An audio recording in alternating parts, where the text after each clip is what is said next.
Hi friends, இன்னைக்கு நம்ம என்ன இன்ட்ரெஸ்டிங்கா பார்க்க போறோம் அப்படின்னா, தமிழ்நாட்டுல மொத்தம் எத்தனை ஸ்கூல்ஸ் இருக்குன்னு பார்க்க போறோம். வாங்க பார்க்கலாம். ஆமா. மொத்தம் தமிழ்நாட்டுல 58,245 ஸ்கூல் ரன் ஆயிட்டு இருக்கு. இப்போ ஸ்கூல்ஸ்லயே டைப்ஸ் பிரியும்ல, கவர்மெண்ட், பிரைவேட் அப்படிலாம் இருக்குல்ல, அது எப்படி சொல்லு? ஸ்கூல்ஸ் வந்து 3 கேட்டகரில இருக்கு. Government school, government aided, private school. Government school வந்து 37,211 ஸ்கூல் இருக்கு. ம். கவர்மெண்ட் எய்டட்ல 8,403 ஸ்கூல்ஸ் ரன் ஆயிட்டு இருக்கு. பிரைவேட் ஸ்கூல் 12,631 ஸ்கூல் இருக்கு.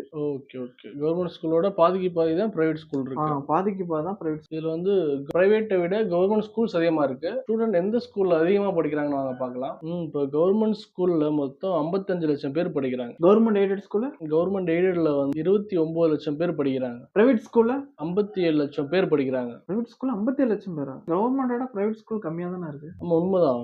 கவர்மெண்ட் வந்து ஸ்கூல்ஸ் அதிகம், ஆனா படிக்கிற பசங்க கம்மி. பசங்க கம்மி. பிரைவேட்ல வந்து ஸ்கூல்ஸ் கம்மி, பசங்க அதிகம். பசங்க இருக்கு. ஆமா. அது காரணம் ஒரே காரணம் தான். கவர்மெண்ட் ஸ்கூல் நம்ம பார்த்துருப்போம்ல, என்ன ஃபெசிலிட்டிஸ் இருக்கு? ஃபேன் ஒழுங்கா இருக்கா? டேபிள் ஒழுங்கா இருக்காது. அப்புறம் என்னன்னா, இப்போ 10த்ன்னு எடுத்துக்கிட்டாவே அதுலயே 10 கிளாஸ் இருக்கும். ம். ஏபிசிடி அப்படின்னு இருக்கும்.